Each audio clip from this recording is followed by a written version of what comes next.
क्या आप जानते हैं कि पेपर की सही रणनीति क्या होना चाहिए?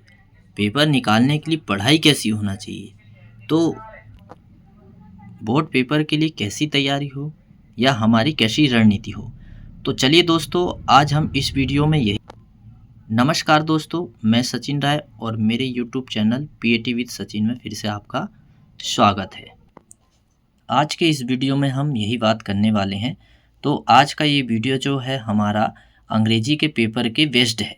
तो आज हम समझेंगे कि हाई स्कूल मुख्य परीक्षा वर्ष 2025 में जो अंग्रेजी का पेपर आया था, यानी कक्षा 10वीं का बी सेट का, तो उसे किस तरह से हल करना है ताकि जो है एग्ज़ाम में अच्छे से अच्छे नंबर मिले, और उसमें जो आंसर्स पैसेज आए थे उनको किस तरह से सॉल्व करना चाहिए। तो ये सारी जानकारी मैं आपको आज इस वीडियो में कवर कराने वाला हूँ। तो दोस्तों, यदि आप मेरे चैनल में नए हो तो आप मेरे चैनल को सब्सक्राइब ज़रूर कर लें, ताकि आपको जो है जब मैं नए नए वीडियो बनाऊँ तो आपको उसके नोटिफिकेशन मिलते रहे। और ये मेरा पेपर बेस्ड सेकंड वीडियो है और पहला वीडियो मैंने 12th का पेपर डाला था। तो अभी ये हमारा कक्षा 10वीं का पेपर है। तो चलिए हम टाइम ना करके हम पेपर के ऊपर बात करने वाले हैं। तो देखिए, ये बी सेट है हमारा और बी सेट में है, आज हम देखने वाले हैं सेक्शन ए में बात करेंगे सबसे पहले। तो पहले इंट्रैक्शन क्या है? इंट्रैक्शन जो है हमारे कि read all the question carefully, यानी हमें सारे क्वेश्चन को पढ़ना है ठीक से और फिर उनका आंसर देना है। तो सबसे पहले तो सेक्शन ए में हमें मिलेगा read the passage careful and answer the question give लो। इसमें हमको 5 क्वेश्चन मिलेंगे और पर क्वेश्चन एक एक नंबर का होगा। तो सबसे पहले हम पढ़ लेते हैं कि Gandhi ji travelled a lot, how always travelled third class in train. He did so because all poor people in India travelled third in those days were 3 classes in train. Once Gandhiji got off at Bombay from a third class railway compartment. Lots of people had come to meet him. Among them were some American men and women. They went into Gandhi compartment. They saw that it was very small. Why don't he travel first? Asked one of the ladies. I don't to know. Let's go and ask him, replied one of the gentlemen. Mr. Gandhi, we come to ask you a question, the gentleman said to Gandhiji. You are the leader of the Indian people, but you travel third. Please tell us where you traveled third. Gandhiji laughed and said, the answer is very simple. I travel third because there in no fourth. He lunched again and the American ladies and gentlemen laughed with him. इस paragraph की कहानी मैं आपको सुनाता हूँ कि क्या था। गांधी जी बहुत अधिक यात्रा करते, वे हमेशा रेलगाड़ी में तीसरे दर्जे में ही यात्रा करते थे। वे ऐसा इसलिए करते थे, गांधी जी के बारे में ये पैराग्राफ बताया गया है कि वो यात्रा करते थे, तो वो थर्ड क्लास में ही क्यों यात्रा करते थे उसके बारे में बताया गया है। एक बार गांधी जी तीसरे दर्जे के डिब्बे से मुंबई स्टेशन पर उतरे। बहुत से लोग उनसे मिलने आए थे, उनमें कुछ अमेरिकी पुरुष और महिलाएं भी थी। वो गांधी जी के डिब्बे में गए। उन्होंने देखा कि वह डिब्बा बहुत छोटा सा था। एक महिला ने पूछा, वे प्रथम श्रेणी में यात्रा क्यों नहीं करते? एक सज्जन ने उत्तर दिया, मुझे नहीं पता, चलिए जाकर उनसे पूछते हैं। श्रीमान गांधी जी, हम आपसे एक प्रश्न पूछने आए हैं। उस सज्जन ने गांधी जी से कहा, आप भारतीय लोगों के नेता हैं, फिर भी आप तीसरे दर्जे में यात्रा करते हैं। कृपया हमें बताएं कि आप तीसरे दर्जे में यात्रा क्यों करते हैं। गांधी जी हंसे और बोले, इसका उत्तर बहुत सरल है। मैं तीसरे दर्जे में इसलिए यात्रा करता हूँ क्योंकि चौथा दर्जा है ही नहीं। वो फिर से हंसे और उनके साथ साथ अमेरिकी महिलाएं और सज्जन भी हंस पड़े। तो ये था पूरा सारांश। अब हम प्रश्न देखेंगे, प्रश्न ने क्या क्या पूछा था। In which class did Gandhi travel in, तो कौन से क्लास में गांधी जी ट्रेवल करते थे? थर्ड क्लास में। Who come to meet Gandhi at Mumbai railway station, यानी मुंबई रेलवे स्टेशन में गांधी जी से कौन मिला? तो बहुत सारे लोग मिले, यानी लॉट्स ऑफ पीपल। फिर इसके बारे में क्या दिया है, which countries man and women went into Gandhi compartment, यानी गांधी जी के कंपार्टमेंट में कौन सी कंट्री के लोग बैठे थे? अमेरिका के। Give the positive words of poor, sorry opposite word of poor का होता है रिच, यानी ऑपोजिट वर्ड पुअर यानी गरीब का उल्टा होता है रिच यानी अमीर।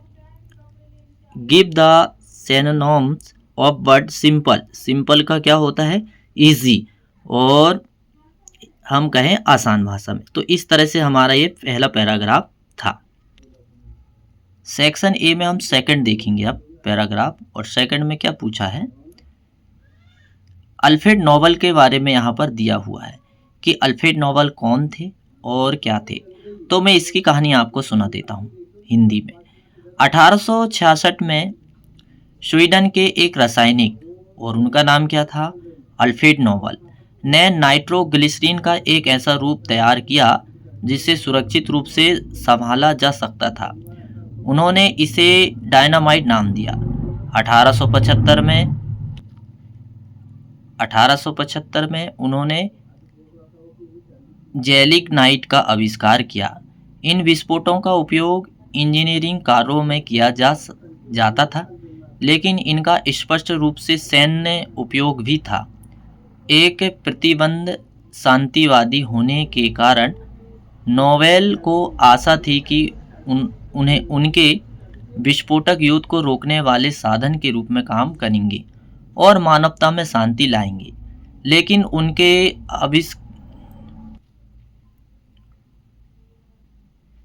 उनके आविष्कार शांति नहीं ला सके, बल्कि उन्हें बहुत अधिक धन मिला।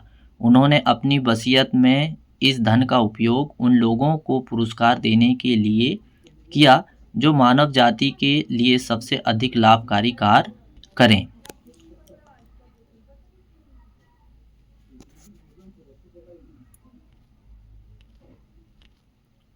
ये पुरस्कार 5 क्षेत्रों में दिए जाने थे: भौतिक शास्त्र, रसायन विज्ञान, शरीर विज्ञान या चिकित्सा, साहित्य और शांति।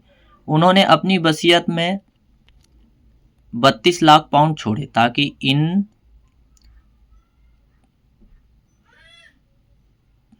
ताकि इन पुरस्कारों का वित्त पोषण किया जा सके। स्वीडन के बैंक ने 1969 में अर्थशास्त्र के लिए एक नया नोबेल पुरस्कार शुरू किया। 1903 में मैडम क्यूरी नोबेल पुरस्कार जीतने वाली पहली महिला बनी, जिसे उन्होंने अपने पति के साथ साझा किया। तो यह है इसकी हिंदी। तो मैं समझता हूँ कि आपको पूरा समझ में आता होगा। तो ये आंसर पैसेज में यही सारा दिया है, सारांश। अब हम इसके एक एक प्रश्न हल करेंगे। वैसे मैंने आपको हिंदी समझा दिया हूँ, तो आपको इंग्लिश बहुत आसानी से समझ में आ जाएगी। तो यहाँ पर क्या दिया, पहला प्रश्न है कि हु वाज अल्फ्रेड नोबेल, यानी अल्फ्रेड नोबेल कौन थे? अल्फ्रेड नोबेल एक स्वीडन के रसायनज्ञ थे। What did Alfred Nobel introduce, यानी अल्फ्रेड नोबेल ने क्या प्रस्तुत किया? अल्फ्रेड नोबेल ने जो है नाइट्रोग्लिसरीन का सुरक्षित रूप प्रस्तुत किया।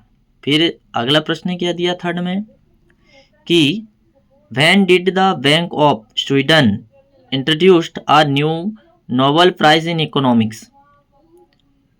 तो इकोनॉमिक्स में नोबेल प्राइज कब स्टार्ट हुआ था? 1969 में। स्वीडन के बैंक ने 1969 में अर्थशास्त्र के क्षेत्र में नया नोबेल पुरस्कार शुरू किया। फिर चौथा प्रश्न क्या था कि वाई डिड अल्फ्रेड लिव्स, यानी यहाँ पैसा पूछा गया है कि कितना पाउंड उन्होंने छोड़ के गए थे, कि to finance prize in physics, यानी किसके लिए छोड़ के गए थे, तो फिजिक्स के लिए भी छोड़ के गए थे, केमिस्ट्री के लिए भी और लिटरेचर, इन सभी के लिए उन्होंने पैसा छोड़ के गए थे। इसके बाद में पांचवा प्रश्न क्या है कि who was the first women to win the Nobel prize, और कौन सी महिला पहली जो है नोबेल प्राइज के लिए चुनी गई, तो वो है मैडम क्यूरी। तो इस प्रकार से ये दूसरा भी जो है हमने पैराग्राफ पैसेज देखे और इस पैसेज में अल्फ्रेड नोबेल के बारे में पूरी जानकारी दी हुई है। तो मैं समझता हूँ कि ये पैसेज भी आपको बहुत ठीक तरह से समझ में आया होगा, और यदि आपको इसमें और कोई जानकारी चाहिए तो आप मुझे कमेंट ज़रूर करिएगा, मैं आपको और ठीक से समझा दूंगा। अब हम देखेंगे सेक्शन बी। तो सेक्शन बी में सबसे पहले तो हमारे सामने क्या है, एप्लीकेशन है। एप्लीकेशन किसकी है वो पढ़ लेते हैं हम। You are Mahi studying in government high school Bajrang Nagar Indore का है। स्कूल कहाँ का है, किस स्थान का है, प्लेस बजरंग नगर इंदौर का है। लिखना क्या एप्लीकेशन में, write an application to your principal requesting him to issue you your school leave certificate, यानी ट्रांसफ़र सर्टिफिकेट के लिए हमें क्या आवेदन लिखना है कि जब हमारी किसी स्कूल में पढ़ाई हो जाती है तो हमें दूसरे स्कूल के लिए ट्रांसफ़र सर्टिफिकेट की आवश्यकता पड़ती है।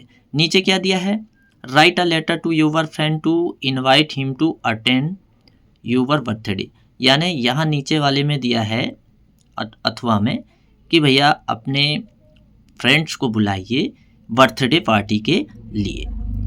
तो सेक्शन बी में ये एक प्रश्न हमने पहला देखे। अब दूसरा प्रश्न हम देख रहे हैं और उसमें क्या दिया है कि read the passage carefully and answer the question give below it, कि हमें ठीक से पढ़ना है और फिर आंसर देना है। तो ये नोट मेकिंग वाला है, और नोट मेकिंग वाला क्या होता है कि आपको जो है टाइटल ठीक से चुनना है और बाकी जो पैराग्राफ को पढ़कर हमें मुख्य पॉइंट जो है उसको कलेक्ट करना है। तो इसमें टाइटल क्या दिया है, balance between study and sport, यानी जो पैराग्राफ जो है किस प्रकार जो है इसमें बताया गया है कि खेल जो है किस प्रकार से जो है बैलेंस करता है, यानी खेल से क्या क्या फ़ायदे होते हैं, खेल होना चाहिए या नहीं होना चाहिए, या शिक्षा में कैसे फ़ायदे हैं, कैसे मोटिवेशन करते हैं, ये सारी चीज़ इसमें दी हुई है। तो आप इसे पढ़िएगा ज़रूर, बहुत आसान है नोट मेकिंग बनाना। यदि आपको नहीं आता है तो आप कमेंट्स करिएगा, मैं स्पेशली एक नोट मेकिंग का ही वीडियो आपको बनाकर ही आपको अपडेट करूंगा। अब इसके बाद में यहाँ पर दिया है क्वेश्चन नंबर 5। क्वेश्चन नंबर 5 में क्या दिया है, look at the visual input given below and produce a small paragraphs in about 75 words, यानी हमें यहाँ पर जो दिख रहे हैं इमेज, इन इमेज को पहचानना है कि इस इमेज में क्या बताया गया है और उनके बारे में हमें जो है 75 वर्ड्स में एक पैराग्राफ बनाना है। तो दोस्तों ये मैंने बहुत अच्छे से बनाया हूँ कि यहाँ पर एक स्कूल है, स्कूल में बच्चे सुबह सुबह स्कूल जा रहे हैं, कुछ अकेले जा रहे हैं। तो यहाँ पैराग्राफ में हमें ये इमेज देखना है और उनको बताना है। तो यहाँ पैराग्राफ में जो है हमें स्कूल दिखाई दे रहा है और स्कूल में कैसे पेरेंट्स जो है अपने बच्चे को छोड़ रहे हैं और कुछ बच्चे खेल रहे हैं और कुछ बच्चे स्कूल पहुँच रहे हैं, उसके बारे में यहाँ पर बताया गया है। तो सबसे पहले हम स्टार्ट करते हैं। तो स्टार्ट में हम सबसे पहले टाइटल लिखते हैं। टाइटल में क्या लिखना है कि title children going to school, और उसमें हमको आंसर क्या देना है, हमको 75 वर्ड्स में ये लिखना है इसके बारे में। तो ये पिक्चर में जो दिख रहा है हमें उसी से देख के लिखना है। तो मैंने कुछ पॉइंट इसमें बनाया हुआ हूँ, तो आशा करता हूँ कि वो आपको बहुत अच्छे लगेंगे और बहुत आसान भी है ये पॉइंट। तो क्या दिया है देखिए, the picture show a beautiful sense of a school, यानी यह जो पिक्चर में बताया गया है कि कैसे बच्चे स्कूल जा रहे हैं उसके बारे में यहाँ पर बताया गया है। दूसरा पॉइंट क्या दिया है, in the morning children are going to school with their bags. दूसरे पॉइंट में बताया गया है कि कैसे बच्चे मॉर्निंग में बैग लेके स्कूल जा रहे हैं। तीसरा पॉइंट क्या बनाया मैंने कि some children are walking on foot vehicle, other are with their parents, यानी कुछ पैदल चल के आ रहे हैं और कुछ बाइसिकल से चल के आ रहे हैं। ये सारी बातें मैंने वहाँ पर दिया हूँ। The children look happened, excite, education makes the future of children bright, यानी कुछ बच्चे जो है बहुत एक्साइट हैं एजुकेशन के लिए। ये सारी चीज़ यहाँ पर मैंने मेंशन किया हुआ। तो ये हम देख के, और यदि हमें और अच्छे वर्ड्स मिलते हैं तो हम उनका उपयोग करके भी हम ये पैराग्राफ्स बना सकते हैं।